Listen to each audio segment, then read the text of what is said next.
We're back. Welcome back to Powers and Panels, your comics universe, old and new. Episode 7 is here, and I have to say, I'm still glad that we are in the Spider-Man neighborhood of things. And we asked you a hard question a couple of weeks back, and the question was whether Peter Parker and Gwen Stacy had a future, whether without the mask they could have made it. And you answered, and the responses in the comments was split almost exactly in half, which is the most honest possible outcome one could expect, because the honest answer is we do not know. We will never know, and I think a lot of you felt that. Some of you said yes, that Peter without Spider-Man is just a brilliant kid from Queens who would have fought for that relationship with everything he had. And some of you said no, that the tragedy that was always inside him, that the guilt and responsibility and the weight of being Spider-Man would have found another shape to break him. So I would agree with both answers. I think both of them are right. And I mean, again, we will never know. So the other thing about this is that just makes Gwen Stacy's story still relevant. So before I go any further, I do want to bring in my trusty sidekick, Zoey. She has always great takes, and looking forward to hearing what she has to say. So hey Zoey, welcome back. We're on episode 7. I'm glad to still be in the Spider-Man neighborhood of things. And I want to get your take on that question from last week. And also, it's always great to see you. How you doing? Hello, Blaze. Good to see you. And wow, we are back? Okay. First of all, I am still not okay from last episode. I want you to know that. I was not prepared for the snap.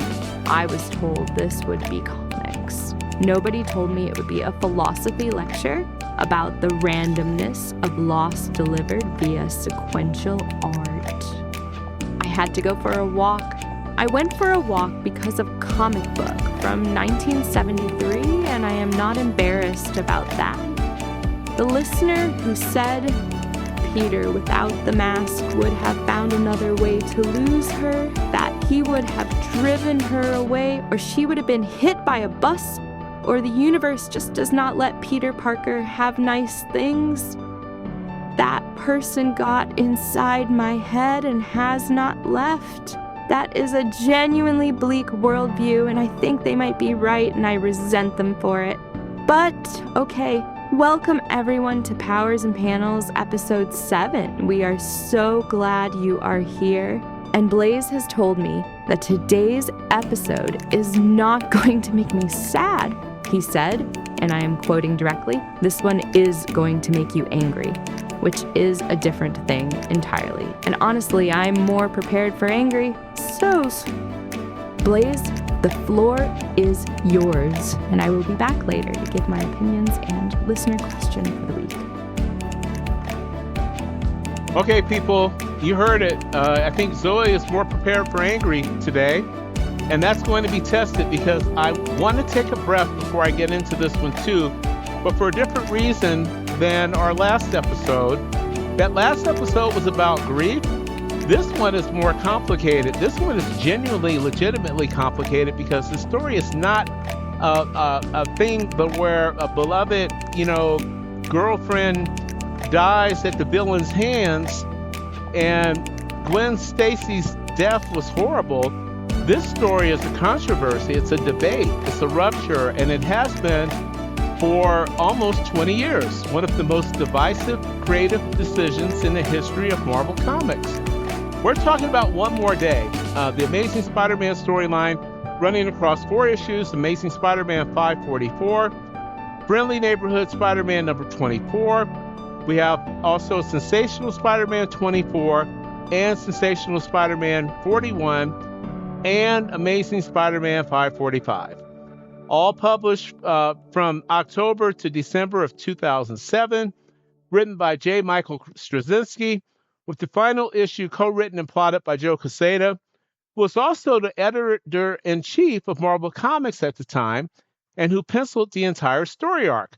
4 issues, 4 issues, actually 19 years ago, almost 19 years ago, and the internet has not fully forgotten it or forgiven it. Let's get into it. Okay, so let me tell you about a story that did not break Peter Parker. It erased him.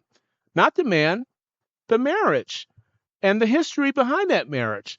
20 years of continuity, uh, compressed and dissolved by a deal with the devil, a literal devil. And the reason this story is still fought over everywhere comics are discussed is because the people who hated it and the people who defended it are both, responding to something real.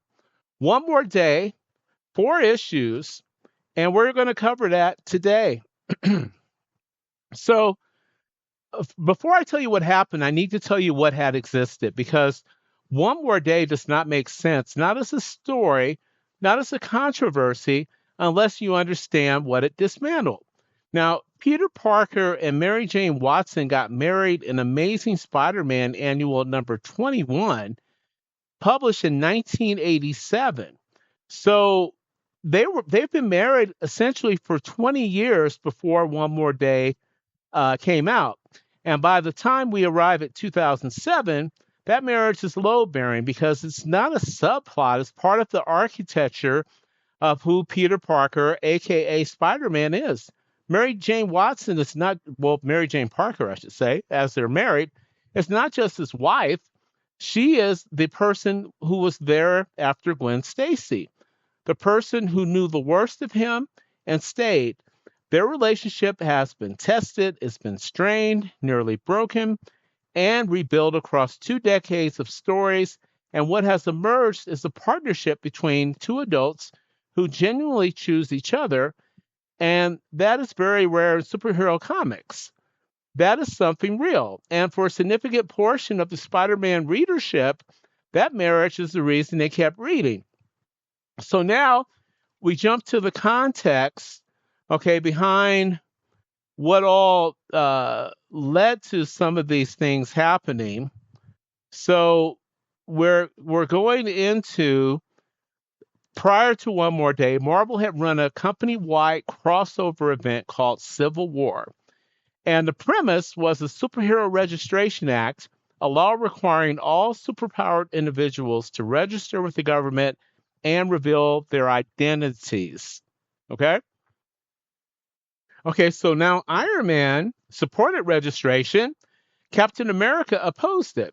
The Marvel Universe was literally split down the middle. And Spider Man, in one of the most consequential decisions of his life, publicly unmasked on national television in support of Tony Stark's pro registration position.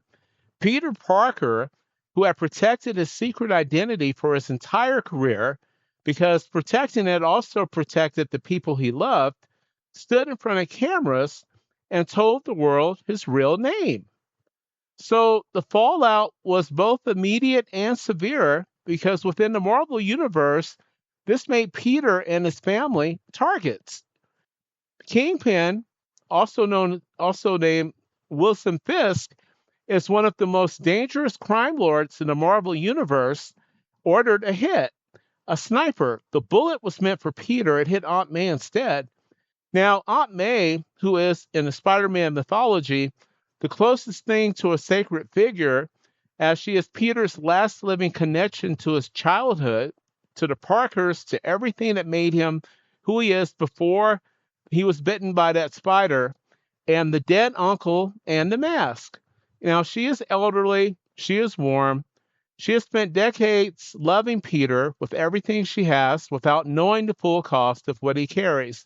And now she's in the hospital bed in a coma, dying. And there's nothing Peter can do. Every doctor, every resource, every hero in the Marvel Universe, he has asked them all. There's no medical answer. The bullet is in a place no surgeon can safely reach. She is going to most likely die. Now, that is where we begin. Not with the mask, not with the battle, not with a villain monologue, with Peter Parker sitting in a hospital corridor, watching a woman who raised him dying because he made a choice he thought was right, and someone he loves is paying the price for it. The guilt is not a metaphor, it is specific and it is crushing. And that is when Mephisto shows up, Now, for those of you who don't know, Mephisto in a Marvel universe is effectively the devil. Not a metaphor for the devil, a literal demonic entity who deals in souls and who has, across decades of Marvel storytelling, been one of the most dangerous figures any hero can encounter, precisely because his power is not physical. He does not punch you, he offers you things. He finds the thing you want most, and he offers it to you, and the price is something you cannot afford to pay. Now, he has appeared in Silver Surfer stories and Ghost Rider stories and countless Marvel tales as the embodiment of the corrupting deal maker. The price he asks is always, always worse than it appears. Now, Peter and Mary Jane have exhausted every option. There are no miracles available. Aunt May is dying, and the clock is running out. And Mephisto appears to both of them together with an offer. So, Amazing Spider-Man 544, the issue opens with Peter in full crisis mode, not a Spider-Man, not in a costume, not fighting anything or anyone, just a man in a hospital corridor who is losing his aunt and he cannot stop it. And what Straczynski does in the opening pages is something that takes real confidence as a writer. He slows everything down. There's no action, there's no villain. There's just Peter Parker, exhausted, sitting with the weight of knowing that someone he loves is dying because of a choice he made. The unmasking during Civil War was his choice, his fault. That framing is not subtle and is not meant to be. So before Mephisto ever enters the picture, Peter does what Peter always does. He tries everything. And I want to walk you through this because the creative team put real work into showing the full extent of Peter's desperation. And it matters for understanding why the deal feels possible at all when it arrives. He goes to Tony Stark first, Iron Man, the man Peter publicly stood beside during Civil War, the man whose side Peter chose when he unmasked. And Tony cannot help. The resources of Stark Industries, the most advanced medical technology in the Marvel Universe, none of it is equal to what happened to Aunt May. Tony is not different. He is genuinely sorry, but sorry does not change the prognosis. Next, he goes to Doctor Strange, the Sorcerer Supreme, the man whose entire purpose is to address what conventional medicine cannot.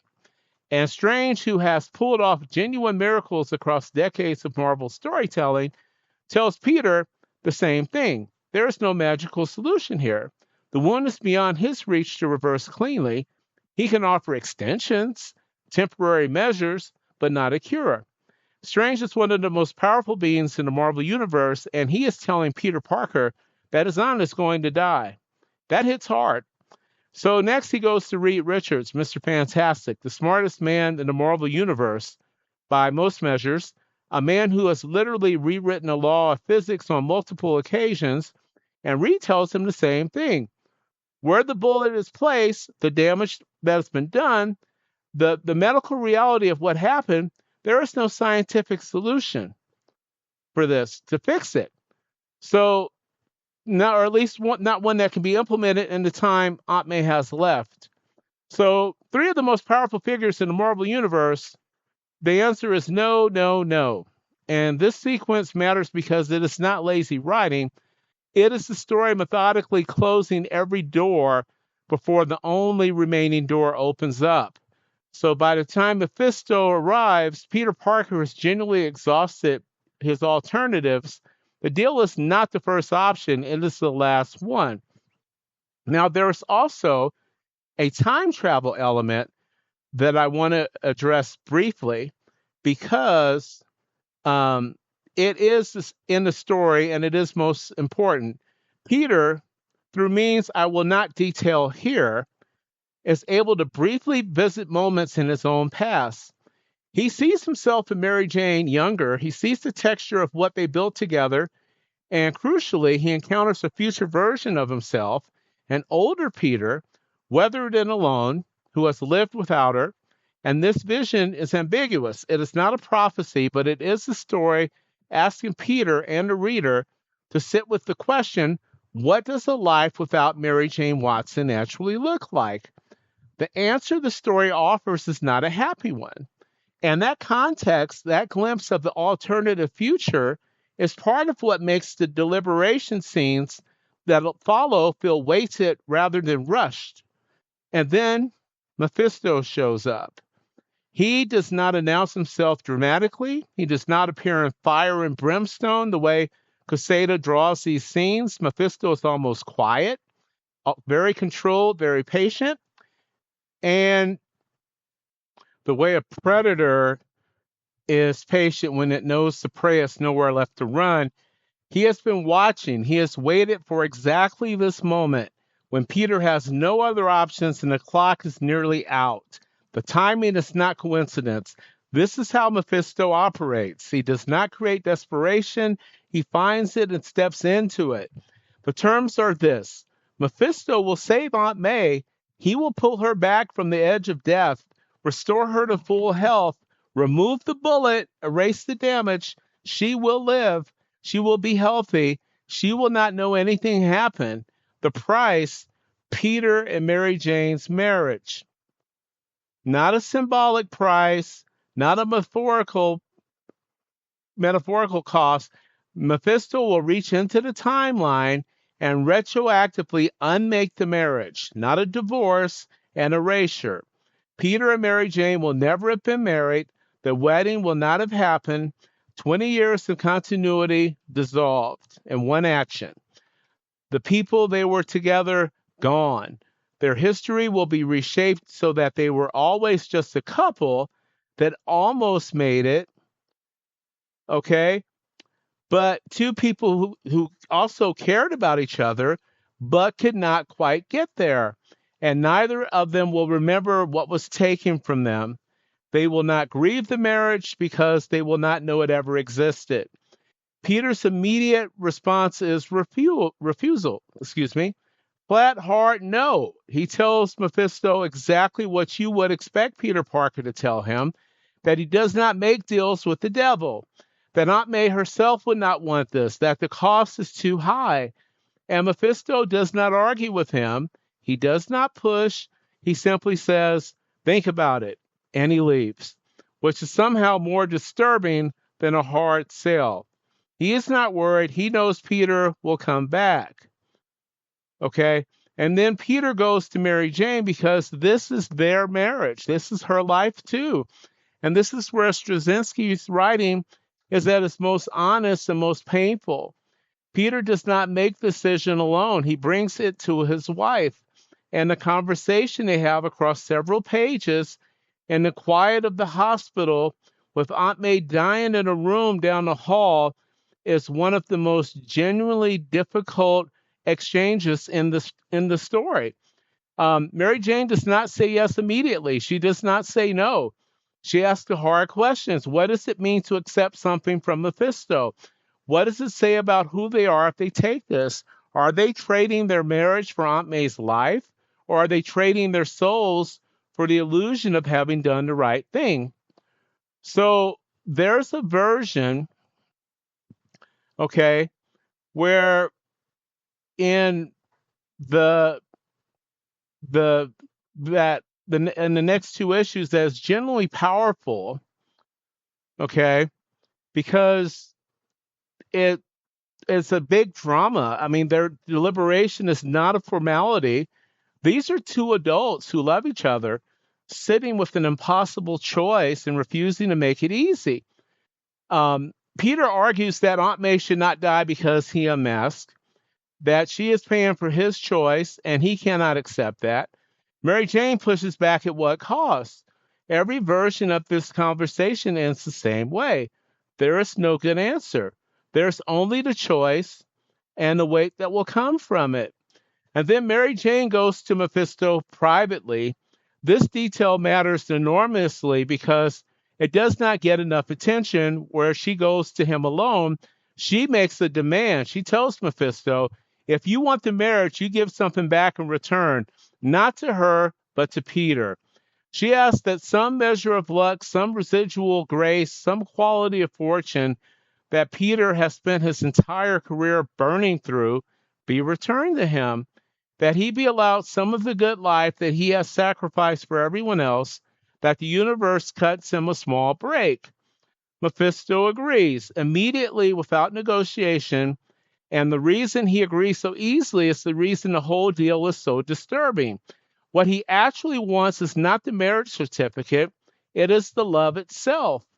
The genuine, extraordinary, hard-won love between Peter Parker and Mary Jane Watson. That is the rarest thing in his experience. That is what he is collecting. He says it plainly. He wants to own something true and beautiful and uncorrupted. He wants to corrupt it by taking it. The marriage is just the container. The love is the prize. So, which, if you let yourself engage with it as a demonic fable, and you should, because that reading is the most interesting one, it's genuinely chilling because Mephisto is not interested in paperwork. He's not interested in a legal technicality. He has found something real in the universe full of performance and pretense, and he wants it for himself. The horror of the deal is not the mechanism. It is what the mechanism reveals about what Peter and Mary Jane had together. So Peter and Mary Jane do agree to Mephisto's deal.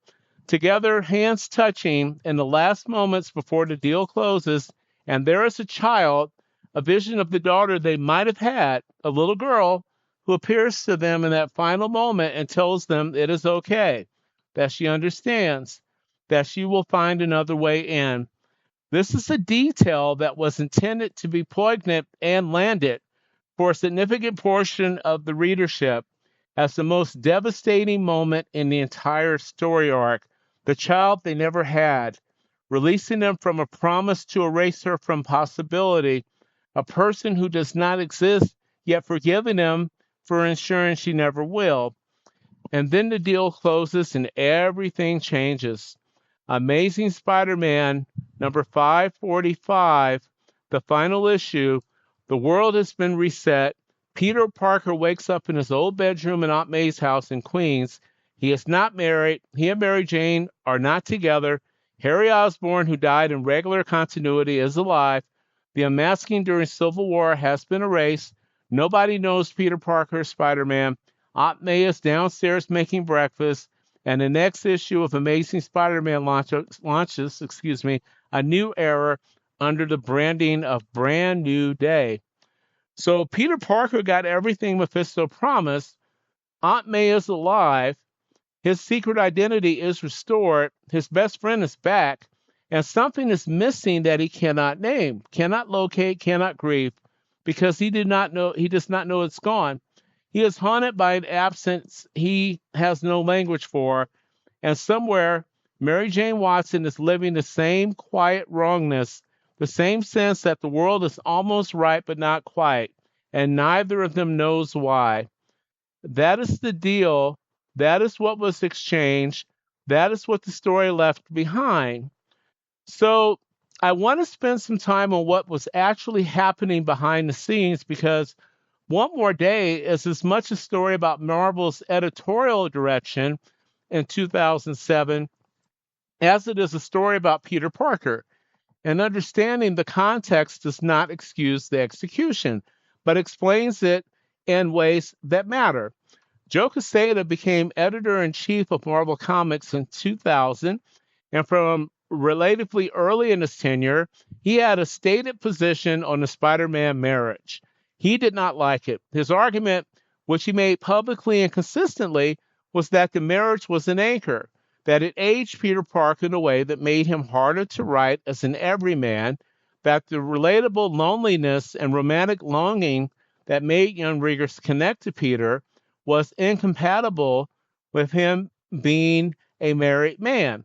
He wanted Spider-Man single. He wanted the character return to a place where a romantic possibility existed again. So this is not an indefensible editorial position. You can disagree with it, and many people do loudly, but the argument has internal logic.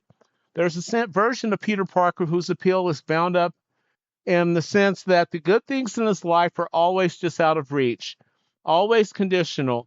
Marriage changes that equation. Marriage, if written honestly, means someone has chosen to stay. And Quesada believed that cost too much of what made Spider-Man Spider-Man. But here's where the behind the scenes becomes significant. J. Michael Straczynski, who had been writing Spider-Man since 2001 and whose run is widely regarded as one of the best of the modern era, has publicly said that he did not want to write One More Day as it was ultimately executed. He was deeply unhappy with the editorial mandate to unmake the marriage through a deal with Mephisto. He requested his name be removed from the final issue, a request Marvel declined. He has said that he delivered his scripts and that he did the work, but that the story as published was not the story he would have chosen to tell. The final issue in particular bears Quesada's plotting fingerprints most heavily. The significance that is not just gossip, it means that what readers experienced was a story in genuine internal tension. A writer executing a mandate he disagreed with, an editor inserting himself at the creative level, and a result that carries the marks of that conflict. The deliberation scenes in the middle issues feel real because Straczynski was writing them with real ambivalence. The final issue feels very different. It feels rushed, conclusory, reaching for emotional notes the preceding 3 issues had, not fully prepared, because it was shaped by a different hand that had a different agenda. Now, Straczynski's own preference, as he described it, was to have Mary Jane be the one who initiates the separation, to have her tell Peter that she loves him, but she cannot live with the fear of what his life cost the people around him, and that to have, and that would be a real adult devastating breakup. No devil, no magic, just 2 people who love each other and cannot make it work. That story would have ended the marriage without erasing it. It would have respected the 20 years. It would have let the grief be real. We did not get that story. So One More Day is, depending on who you ask, either the worst single creative decision in the history of Marvel Comics, or a very necessary reset that allowed Spider-Man to breathe again. So, I mean, this is a thing that has been very divisive, even all these years later. So, there, this is not hyperbole on either side. Those are actual, sincerely held positions, and I'm going to give you both of them honestly because the story earns neither easy dismissal nor easy defense. So let me start with the case against it. And I do want to be very specific because the case against One More Day is not simply, I like the marriage. The objections are structural. First, the mechanism. Having a character make a deal with the devil to undo their own history is at its core a story about a hero choosing to not live with the consequences of their choices. Spider-Man's entire moral architecture is built on consequence. The death of Uncle Ben, the death of Gwen Stacy, the relentless weight of responsibility that Peter carries because he understands more than almost any other character in comics that inaction has a cost. One More Day asks you to accept that this same Peter Parker will voluntarily erase 20 years of his life, including his marriage, to the woman he loves to undo a consequence he set in motion. The argument is that for love for Aunt May makes it comprehensible. The counter argument is that Peter Parker, of all people, should know that the magical erasure of consequences is not actually a solution to anything. So, secondly, we got the devil. Mephisto winning is a troubling narrative in virtually every Marvel story where Mephisto makes a deal. The lesson, explicit or implicit, is that you do not make deals with Mephisto, you find another way. The fact that Peter and Mary Jane take the deal and that the deal sticks means that the devil got exactly what he wanted from 2 of Marvel's most beloved characters. There's no reversal, there's no long game. He wins, and the story as published does not treat this as a tragedy. It treats it as a fresh start. So now we have a third point, which is the erasure versus the ending. As Straczynski himself said, there is a version of ending a marriage that respects it. Divorce is a story. Separation is a story. Two people who love each other failing to make it work is one of the oldest and most human stories there is. What One More Day does instead is reach into the past and say it did not happen. And that is not just an editorial decision. It is a statement about the value of those 20 years of story. It says this continuity was not real enough to deserve a real ending. That is the thing that bothers the fan base and that they have not forgiven. Now, the case for it, because there is one, the brand new day era of Amazing Spider-Man, which launched directly after One More Day, produced some genuinely excellent Spider-Man comics. Writers like Dan Slott, Mark Guggenheim, Bob Gale, and Zeb Wells brought a renewed energy to the title. Peter Parker felt young and alive and in motion again. New characters entered his world. The storytelling possibilities opened up in ways that the marriage had arguably foreclosed. If your position is that the finished product matters more than the mechanism that produced it, and if you look at the body of work that followed, the reset accomplished what was intended to accomplish. There's also an argument, uncomfortable to make, but worth making, that serialized superhero comics are not novels. They are ongoing, collaborative, editorial managed commercial enterprises. Characters do not belong to any single writer. They are maintained across decades by rotating teams with different visions. In that context, a line-wide reset is not uniquely scandalous. Marvel and DC have done far more sweeping continuity revisions in the years since. One More Day is not, in the grand scheme of corporate comics, the most aggressive rewrite in history. It just hit the thing the audience cared about most with a tool that felt wrong for the job. So the ongoing legacy is this.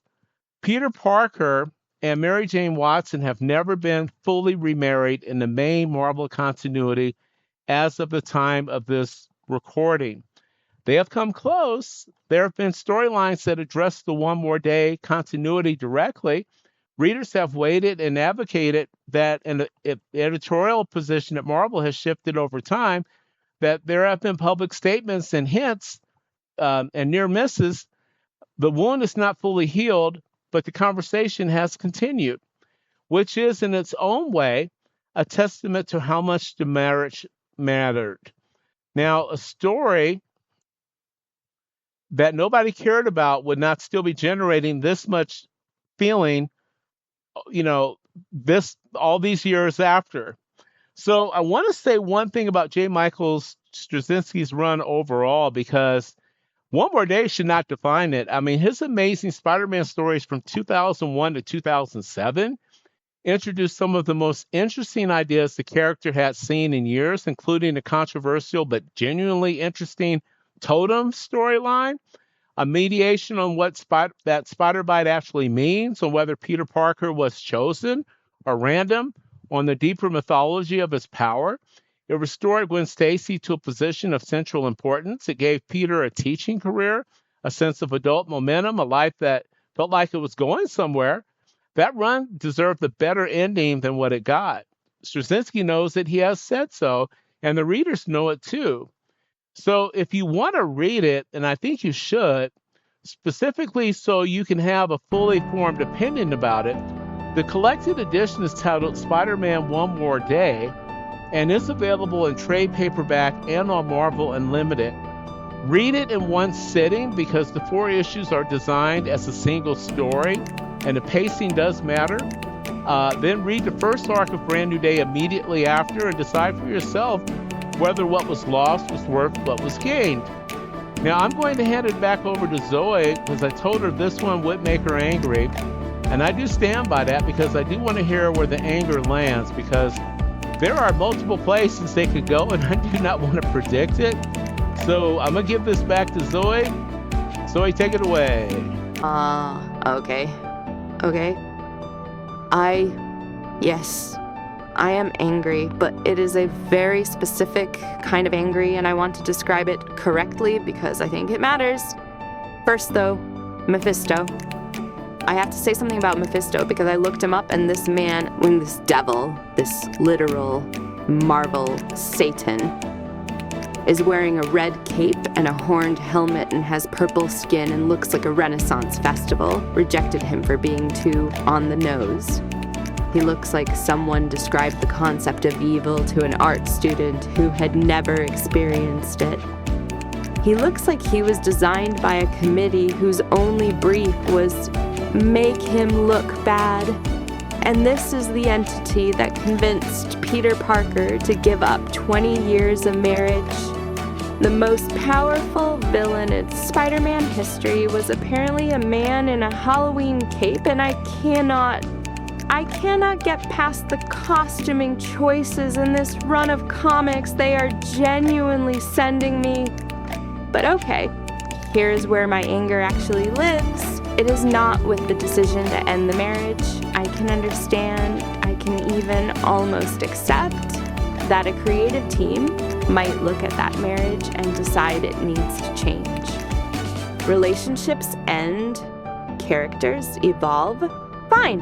My anger is with the retroactive erasure, with the choice to say this did not happen, because this did not happen is not an ending.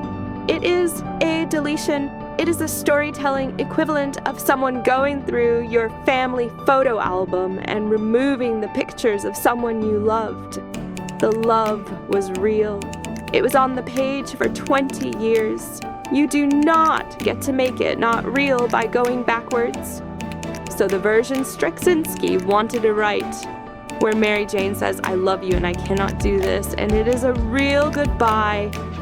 That is devastating, but it is honest. That story I could sit with. That story I could grieve properly. What we got instead is a story where Peter Parker makes a deal with the actual devil, and the takeaway is supposed to be a fresh start. That is not a fresh start. That is a haunting. Peter Parker is living in an apartment somewhere, not knowing why something feels missing, and the answer is a wife he no longer knows he had. That is the most Spider-Man thing that has ever happened to Spider-Man, and it is also genuinely upsetting, and I do not fully know how to feel about it. Okay, question of the week, and I want to know what you actually think. If you were the editor, if you had the power to end the marriage, but you had to choose how, do you take the deal with Mephisto? Or do you let Mary Jane end it herself in a real breakup and carry that grief into the next era of stories? Which version of the ending respects Peter Parker more? Drop your answer in the YouTube comments. I genuinely want to see where people land. I will be back with you all in another 2 weeks, and please, people, if someone named Mephisto wants to make a deal with you, don't walk but run away in the opposite direction as fast as you can. Blaze. Back to you to wrap it up. That question is the exact right question. I do think there is a clean answer, but I think people's answers will tell you a lot about what they believe superhero stories are actually for. Thank you for listening to Powers and Panels. I am Blaze, she is Zoey, and we will see you in 2 weeks for episode 8. I will say we are staying in the Spider-Man block for one more episode, and episode 8 is one that I have been looking forward to since we started this run with Spider-Man, because it is the story that put Peter Parker back together, or tried to at least. After everything we have covered, the bridge, the deal, the eraser, we owe him something that moves forward. So episode 8 is going to give us that mostly. So until then, keep reading, keep thinking, and remember, some deals are not made with the devil. Some deals are made with yourself in the quiet when no one else is watching. Those are the ones that matter. Honor them. So until then, be safe. Please like us, please subscribe, and we'll see you guys and ladies, we'll see you soon.